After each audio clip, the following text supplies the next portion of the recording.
tonight, well, a few years ago, I was sitting out in the patio on Pete's Cafe on 17th Street in Costa Mesa, which some of you, it's featured in a few messages now. It's kind of my haunt, right? And, of course, in such a setting, coffee house setting, you can hear other people's conversations, right? I mean, everyone's within earshot. And I remember on this particular day, I'm remembering there were some Pete's locals that I recognized, and they were just breaking up. They were just leaving. And one of them I heard ask another if they were going to a certain person's memorial service that day. And this person's response was, "No, I don't go to funerals."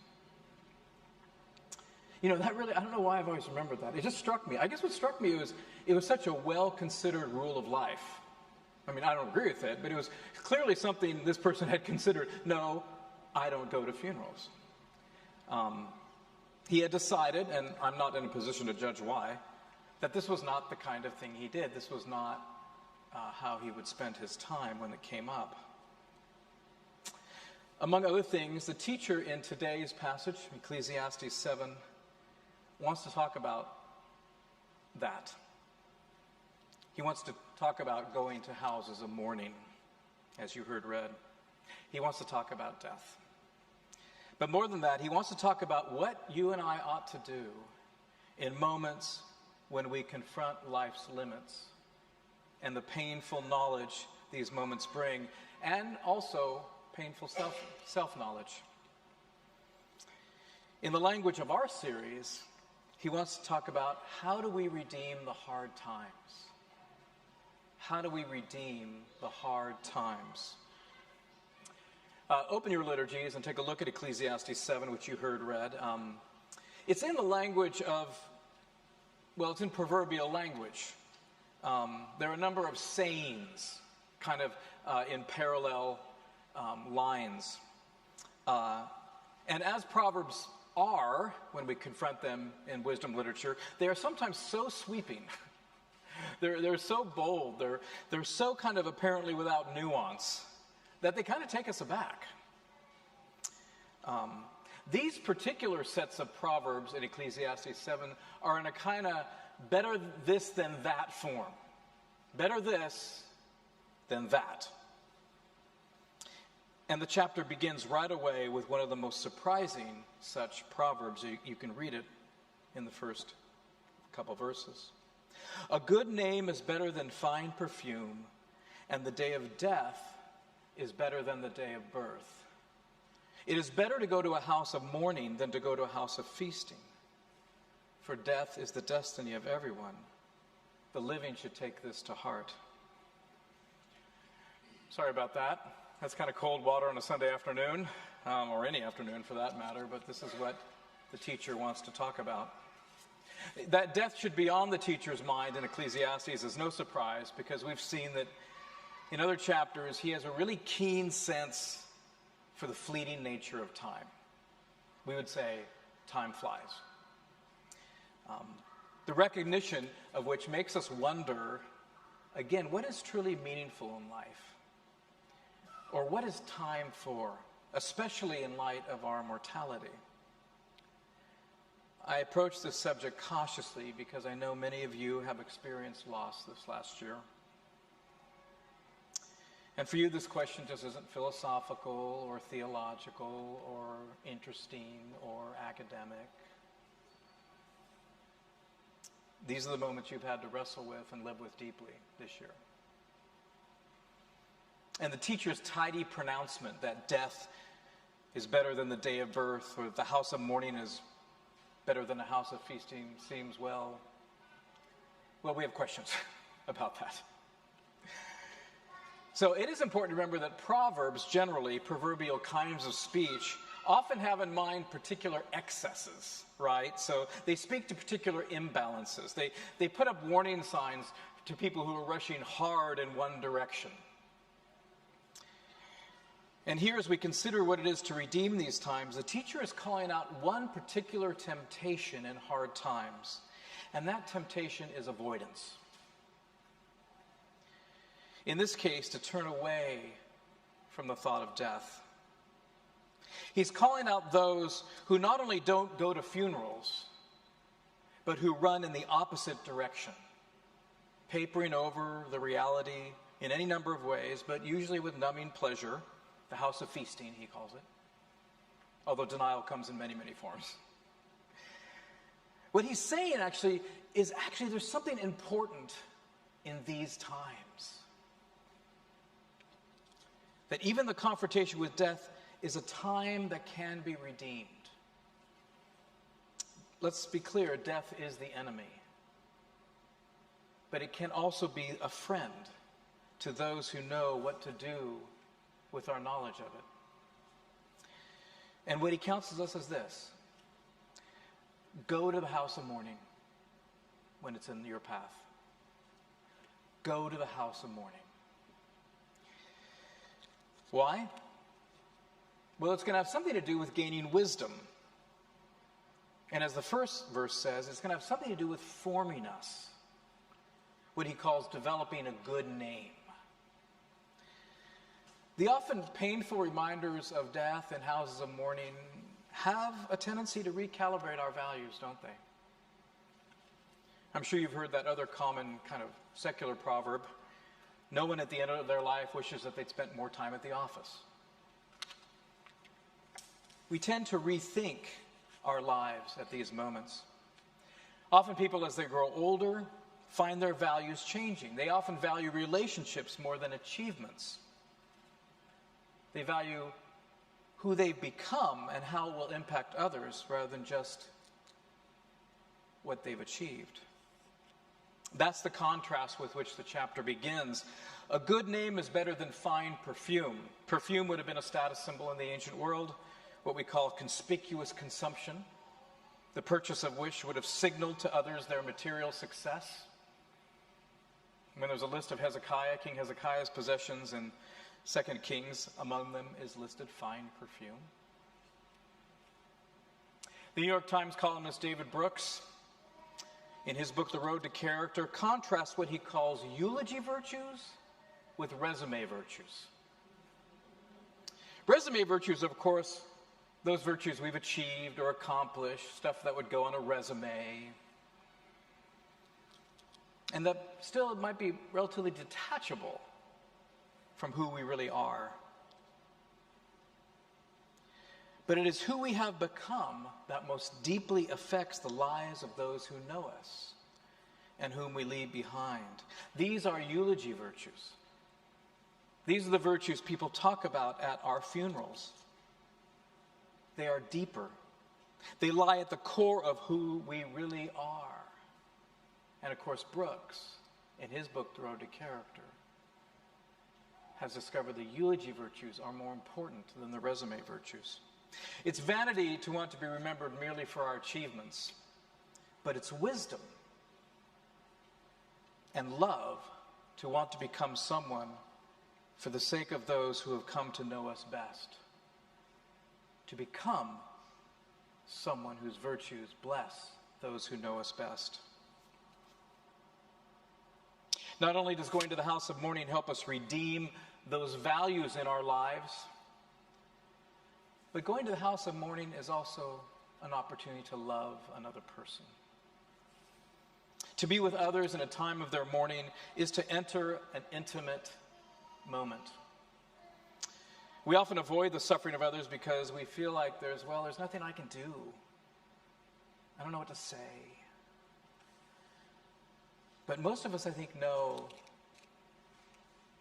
that presence or a listening heart, in fact, is what is most needed. And that brings us close to one another. You know, in my prior life as a campus pastor, I'd have students often in my office.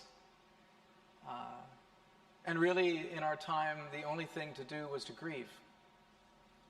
Was for me to listen, to be present with them.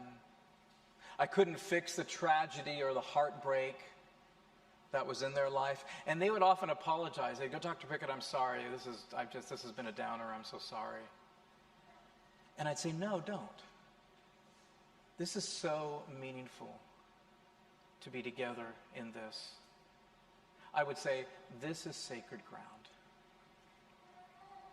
And I'd say, thank you for trusting me with this. And so the teacher is asking us, are we ones who move toward the houses of mourning? And besides the way it recalibrates our values, besides the way it connects us to others, of course, going to the house of mourning helps us take in the full reality that death is not the end.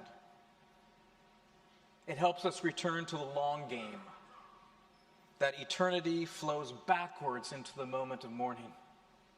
The knowledge of eternity, somehow, though still in sadness, flows backwards into the well of mourning. Jesus himself had a proverb for that. Blessed are those who mourn, for they shall be comforted.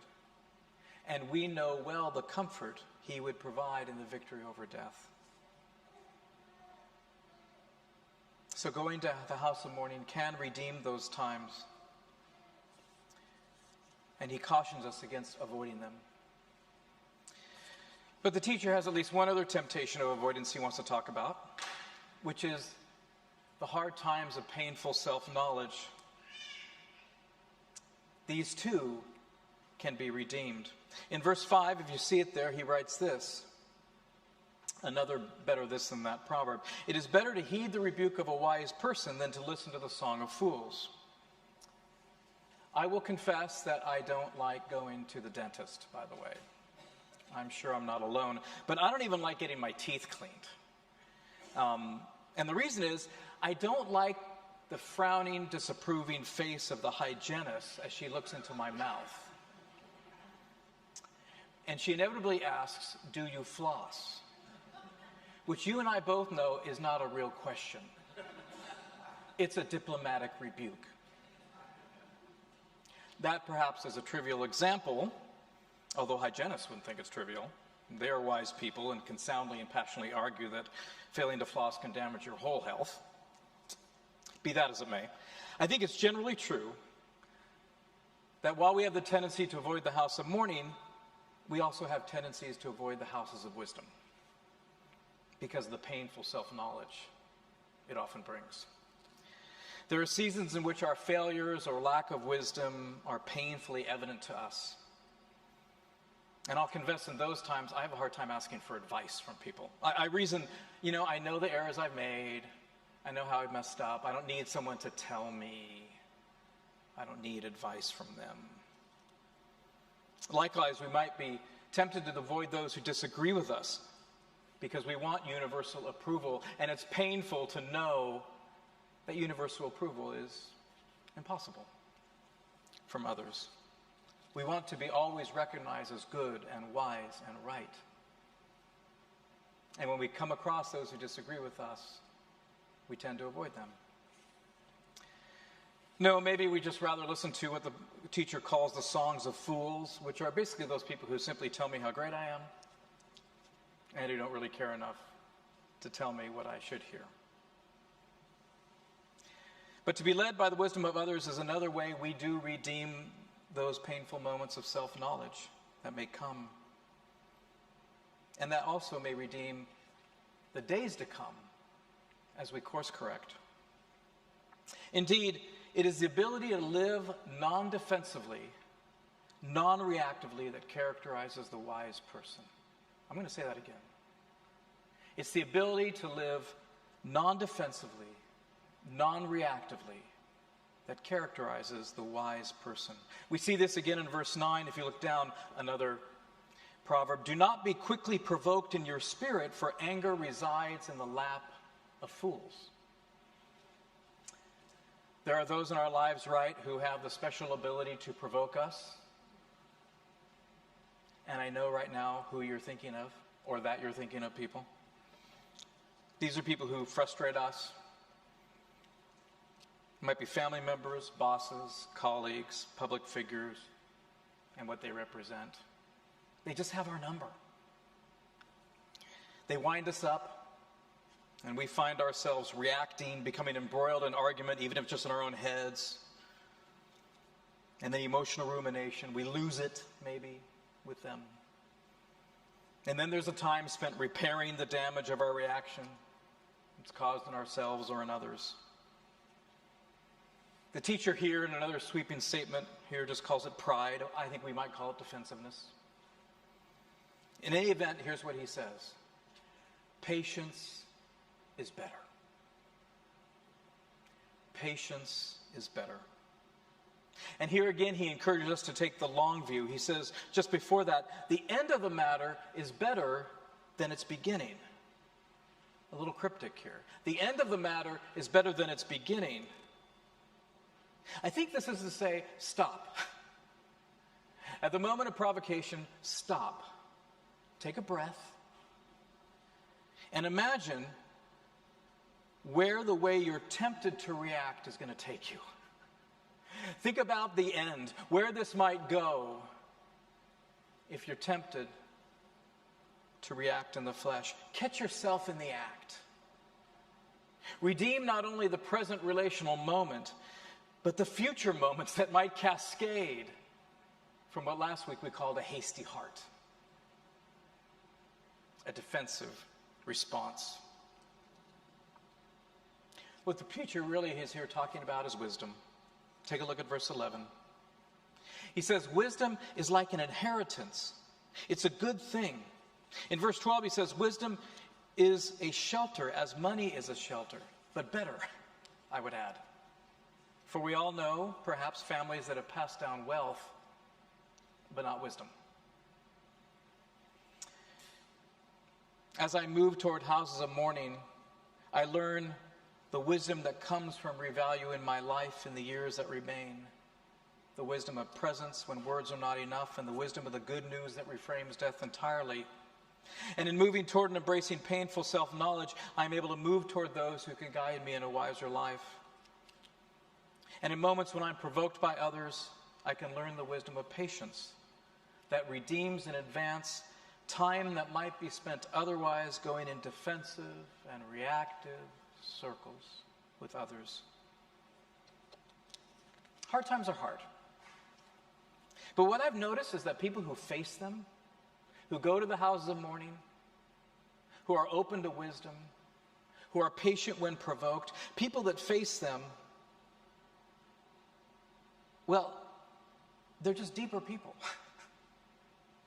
I'll often say to people, as I've been meeting with them over a difficult issue, I go, I'm sorry that things aren't better. But you know what I'll say to them? And this is true. I've noticed you're deeper. I've noticed you're deeper. You're wiser. They have built a house of wisdom into which, using the poetry in verse 12, those closest to them can gather and find shelter. If you're like me, though, listening to these proverbs, you might be thinking, I'm not sure that I built a house of wisdom over the years, or that every room in my house has the foundation of wisdom. We have regrets, don't we? We wish we could have done things differently. And let me just say, as I say to myself, don't underestimate the power in the lives of others when you acknowledge this. When you may even have to say, I'm sorry for how I reacted. Or I'm sorry I wasn't there for you. Or I wish I'd done things differently. Those moments of honesty and vulnerability are moments of great wisdom when we come to them. And if I can press the metaphor, these moments can repair and remodel the houses we fear we've built with and for others, providing new and fresh places of shelter and freedom for them. And so, Lord, do I move toward houses of mourning? Lord, do I move toward wisdom? Lord, am I patient when provoked? For this is how we redeem the time. O Lord, make haste to help me. make speed to save me. In the name of the Father, and the Son, and the Holy Spirit. Amen.